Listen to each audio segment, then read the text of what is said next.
Picture this. It is like 2 a.m. Oh, the classic witching hour for the human brain. Right, exactly. You are staring at the ceiling. The room is completely dark, completely quiet.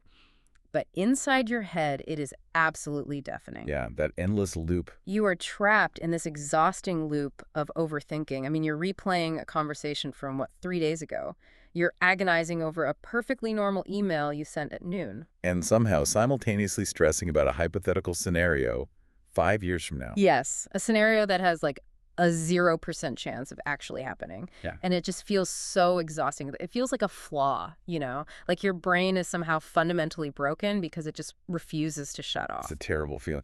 But what if I told you that this exact exhausting experience is not a flaw at all? Wait, really? Because it definitely feels like a flaw when I'm running on 3 hours of sleep. I know. But it's actually quite the opposite. When we look closely at the physical mechanics of the mind, that inability to shut down is pointing to something incredibly powerful. It's highly functional. Well, the mission of our deep dive today is to explore exactly that. We want to figure out why a brain that refuses to power down is actually a sign of high intelligence. Exactly. We are going to map out how this is a deeply rooted survival strategy, trace the physical biology of what happens in your skull when you start spiraling. Which is fascinating, by the way. It really is. Yeah. And most importantly, we want to discover how you can finally break free from it. So today, we are looking at a curated stack of psychological research, clinical notes, and neuroscientific breakdowns. There's some really compelling data in there. There is. So, okay, let's unpack this. How on earth is losing sleep over a sign of high intelligence? Right. It sounds like a complete contradiction. I mean, to understand it, we kind of have to strip away our modern context. Like the emails and the awkward texts. Exactly. You have to look at the original design of the brain. What's fascinating here is that what we casually label as overthinking is, at its core, an incredibly advanced, deeply ingrained survival strategy. Survival from overthinking. Yeah, it all comes down to the brain's capacity for pattern recognition. Okay, so essentially our brains are just running a program trying to connect the dots based on past experiences. Exactly that. Yeah. The research in our stack-like studies out of places like Yale University and the University of Michigan shows a direct, powerful relationship between rumination, which is that repetitive overthinking, and advanced pattern recognition. Huh. Yale and Michigan. Okay. So they're saying there's a link between worrying and being able to spot patterns. Yeah, and we have to visualize the ancestral environment to get why. Think about early humans. The ones who survived were the ones who possessed the cognitive hardware to obsessively analyze their surroundings. Right, the ones who didn't just ignore a rustling bush. Precisely. They were the ones lying awake in the cave, replaying the snap of a twig they heard earlier that day. They were analyzing the shifting weather patterns or, deeply worrying about the social dynamics of their tribe. Because if the tribe kicks you out, you die. Exactly. A brain that overthinks is a brain attempting to predict the future based on past data, simply to ensure you do not die. Okay, I hear the science, but functionally this feels like a terrible design today. But it's incredibly inconvenient now. Right, because if this is supposed to be an evolutionary advantage, why does it leave me too exhausted to function the next day at work? I mean, lying awake, stressing out with a pounding heart over an email to my boss, that does not feel like survival. That feels like self-sabotage. Well, that is the ultimate paradox of the modern human condition, isn't it? The mental software is brilliant, but it's running on the wrong operating system for our current, relatively safe environment. The wrong OS, I like that. Yeah, because your brain's threat detection system is ancient. It literally does not know the difference between a lurking predator in the brush and an ambiguous email from your boss. The biological response is identical. Completely identical. The brain just registers potential threat, and it decides it must analyze that threat from every conceivable angle. However, the psychological literature in our notes draws a very crucial distinction here, and that's the line between constructive reflection and negative brooding. Oh, break that down for us, because honestly, they both just feel like thinking to me. How do we distinguish between a helpful thought process and a totally useless one? That's a great question. So constructive reflection is when your high intelligence and pattern recognition are actually working for you. Okay, so like planning a project or something. Right. You are analyzing a past event or a future problem, but the mental energy has a clear trajectory toward a solution. You extract a lesson, you adapt your behavior, and then And this is the key mechanical difference. The mental loop closes. Ah, the loop closes. Yes, the brain files the problem away as categorized and handled. Got it. And the brooding. Negative brooding, on the other hand, is when that loop absolutely refuses to close. You apply the exact same high-level pattern recognition, but you become fixated on the emotional distress of the situation rather than actively solving it. So the machinery is just jammed. Jammed or completely hijacked by anxiety. The intelligence is there, the analytical power is there, but it's spinning its wheels. You know, it's like running a massive, high-powered weather simulation program on your computer to predict a devastating hurricane, but the hurricane is just an awkward text message. That is exactly it, yeah. You are burning all this processing power, all this energy, but the simulation is analyzing something that doesn't actually require that level of force. That captures the biological waste of the process perfectly. Yeah. And to understand why we dedicate so much processing power to these minor threats, we actually have to transition from psychology to physical anatomy. Right. Let's look at the hardware inside the skull driving this simulation, because if we are running this massive weather simulation, where is the computer? Good question. The research notes highlight 3 major physical players here: the prefrontal cortex, the amygdala, and the default mode network. The big 3. Yeah. Let's start with the first 2, because from the reading, it seems like they are constantly fighting each other. Oh, they are the classic odd couple of neuroscience. So the prefrontal cortex is located right behind your forehead. The logical part. Exactly. It's the logical, rational, modern part of your brain. It acts as the CEO, handling complex planning, decision-making, and, moderating social behavior. And the amygdala. The amygdala is this small, almond-shaped structure deep within the temporal lobe. It is primitive. It is basically your brain's internal smoke detector, entirely responsible for processing fear and emotional responses. Okay, so when the amygdala senses a threat, like that ambiguous text message we keep talking about, it sounds the alarm and physically changes our body state. Right. Your heart rate spikes, Yeah. cortisol floods the system. This full panic mode. Exactly. Yeah. Now, in a healthy response, the prefrontal cortex steps in immediately. It assesses the situation logically, and it communicates with the amygdala to basically stand down. It says, false alarm. The boss is just busy, not angry. We are safe. Right. But when you are trapped in an overthinking loop, the amygdala remains hyperactive. It just continues to flood the nervous system with stress hormones. Well, the prefrontal cortex is just exhausted. Yeah, it burns through its glucose reserves, trying to rationalize this endless stream of manufactured threats. But, and this is crucial, the true engine of chronic overthinking, the system running that massive background simulation you mentioned. The weather simulator. Right. That engine is the default mode network, or the DMN. The DMN is such a fascinating piece of our anatomy. It is a network of interacting brain regions that actually becomes highly active when you are not focused on a specific task in the outside world. Yeah, it's counterintuitive. Totally. It kicks in when your mind wanders, when you're daydreaming, or, when you are lying in the dark at 2 a.m. trying to fall asleep. Basically, the DMN represents the brain's baseline state of internal processing. And for individuals who are prone to overthinking, their DMN is incredibly robust, highly connected, and just so easily triggered. I like to think of the default mode network like a background app on a smartphone. Oh, that's a great analogy. Right. You know, when you close your screen and put your phone on the nightstand, you assume it's asleep and resting. Right, the screen is black. Exactly. But underneath that black screen, there is this heavy, complex app running quietly. It is constantly tracking your GPS location. It is syncing heavy data files.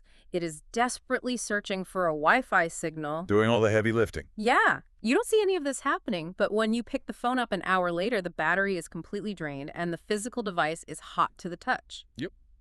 That seems to be exactly what the DMN is doing to our biological battery when we think we are just relaxing in bed. That is so spot on. And the sheer physical exhaustion of overthinking makes complete sense when you view it through that lens. Because you feel like you haven't done anything physical, right? Right. But your brain consumes about 20% of your body's total energy. And an active DMN demands a massive share of that glucose and oxygen. So it's basically eating all your fuel. Exactly. The DMN is frantically retrieving memories from the hippocampus, pulling fragments of past failures, piecing them together into these composite worst-case scenarios. And projecting those hypothetical disasters into the future. Yes. It is an intense, calorie-burning biological process. But wait, if the biological cost is so high and the battery is draining so fast, the obvious question is, why doesn't our brain's self-preservation instinct just force quit the app? You'd think it would, wouldn't you? Yeah, why don't we just shut it down to save energy? And here's where it gets really interesting, because the clinical research shows we're actually tricking ourselves into keeping it running. We really are. Yeah. And this is where we have to step out of structural neuroscience and into cognitive psychology. The inability to shut down the DMN is largely driven by a phenomenon known as the illusion of mental progress. Ugh. That phrase alone feels like a personal attack. The illusion of mental progress. I know it hits hard, but it is a universal trap.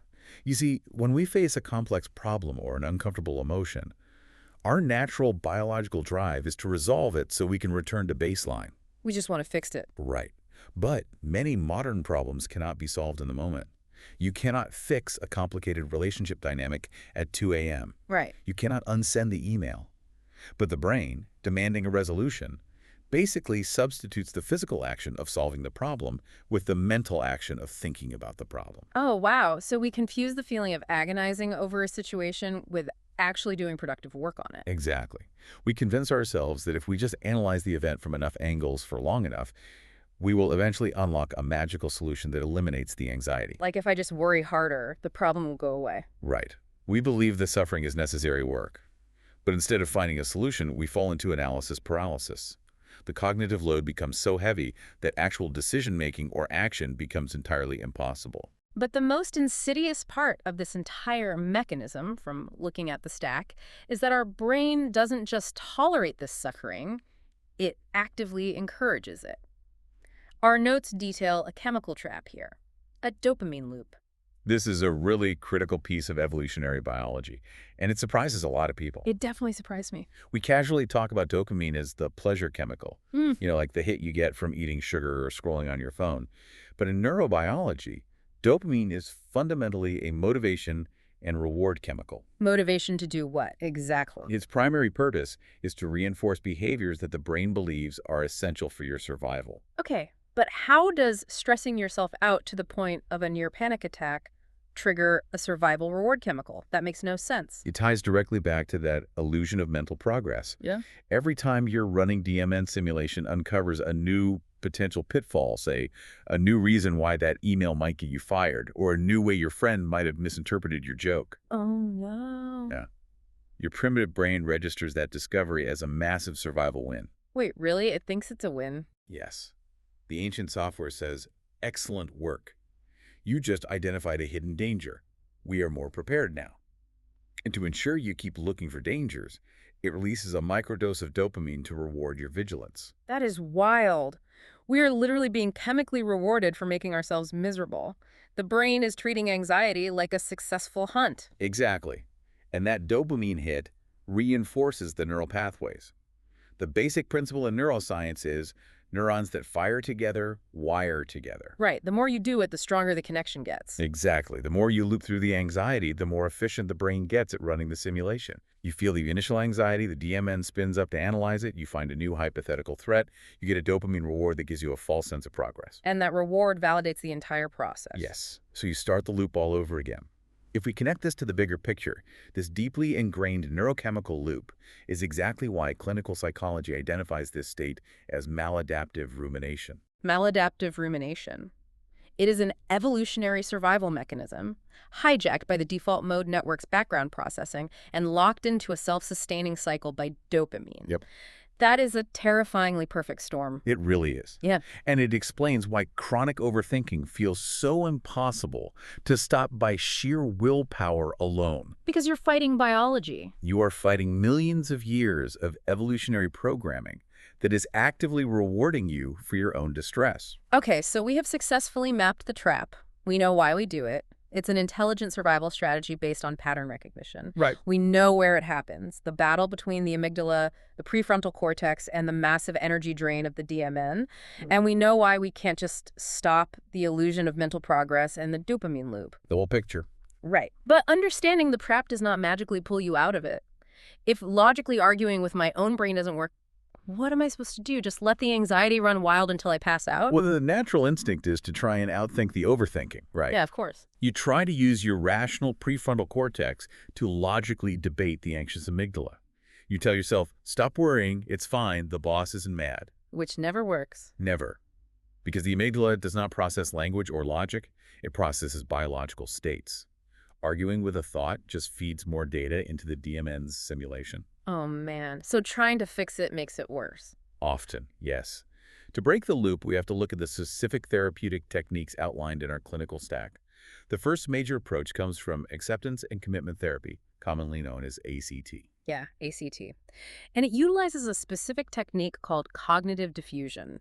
When you read the mechanics of how it works, it feels like a profound perspective shift. It really is. The core philosophy of cognitive diffusion is that the goal is not to stop your thoughts or forcefully change them or battle them. And then what is the goal? The goal is to separate yourself from the thoughts. When we are caught in a maladaptive ruminative loop, we are fully fused with our thoughts.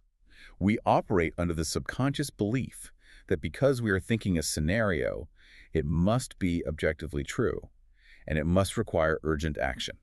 So we are looking from the perspective of our thoughts, treating them as reality, instead of looking at our thoughts as passing biological events. Beautifully said, yes. Cognitive diffusion provides a mechanical way to step back. Okay, how does that work in practice? Well, instead of internally stating, I'm going to get fired because of that email, you actively insert a buffer phrase. You say to yourself, I am noticing that my brain is having the thought that I am going to get fired. I am noticing that my brain is having the thought. Okay, wow. It creates a literal structural distance between your identity and the biological simulation your brain is running. Exactly. You are stepping into the role of an observer, watching the machinery of your mind operate, rather than getting crushed in the gears. Right. By acknowledging that it is just a thought, a temporary firing of neurons, you strip the simulation of its urgency. You aren't feeding it dopamine by engaging with it. You're just watching the pattern recognition software run its routine. Okay, that clearly helps break the cognitive grip. But what about the physical grip? The body. Yeah, because at 2 a.m., my heart rate is still elevated, my chest feels tight, and my body is in full fight-or-flight mode. Diffusion handles the mind, but the body is still panicking. Right, and that requires a shift to somatic experiencing therapy. Somatic, meaning the body. Exactly. Cognitive diffusion is a top-down approach, using mental framing to try and calm the system. Somatic experiencing is a bottom-up approach. It bypasses the analytical mind entirely and focuses on nervous system regulation. Because the amygdala processes biological states, like you said earlier. Right. Because the amygdala communicates through physical sensation, the only way to convince it that you are safe is through the physical body. So you have to physically ground the nervous system to short-circuit the brain. Yeah. The research highlights the 5-4-3-2-1 sensory awareness method, but I have to ask about the reality of using this. I mean, I can imagine trying to count things I can smell or taste at 2 a.m. when I'm in a full panic spiral is incredibly difficult and frustrating. Oh, it's very difficult. Is that difficulty actually the point? Like, is that friction what breaks the loop? That is exactly the point. That friction is the sound of your prefrontal cortex wresting neural control back from the default mode network. Really? Yes. The 5-4-3-2-1 method forces a biological override. Think about it. When your DMN is running its massive simulation, it is completely disconnected from the present moment. It's all past and future. Right. The sensory grounding method requires you to identify 5 things you can see, 4 things you can physically feel, 3 things you can hear, 2 you can smell, and 1 you can taste. But how does searching for, like, the smell of laundry detergent on my pillowcase physically stop an anxiety attack? Because processing immediate, novel sensory data is a highly complex task for the brain. It requires the prefrontal cortex to fully engage and monopolize neural resources. Oh, I see. Your brain literally does not possess the processing bandwidth to simultaneously analyze the tactile texture of your blanket, identify the hum of the refrigerator, and project a 10-year hypothetical ruin scenario. You just can't do both. It can't. Yeah.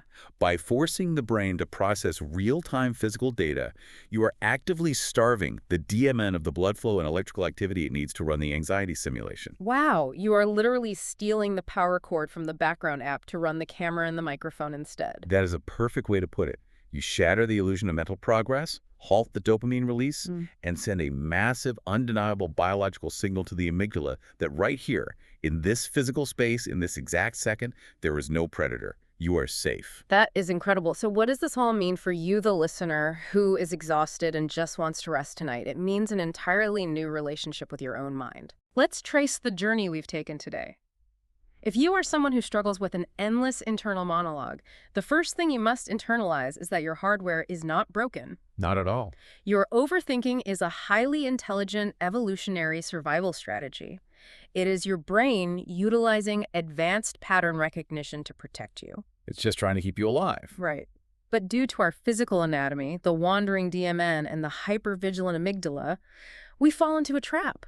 We get seduced by the illusion of mental progress, feeding a dopamine reward loop that paralyzes us in endless analysis. And remember, the escape route is not through logic. You cannot argue with biology. The escape route is creating distance through cognitive diffusion, noticing the thought instead of living inside it.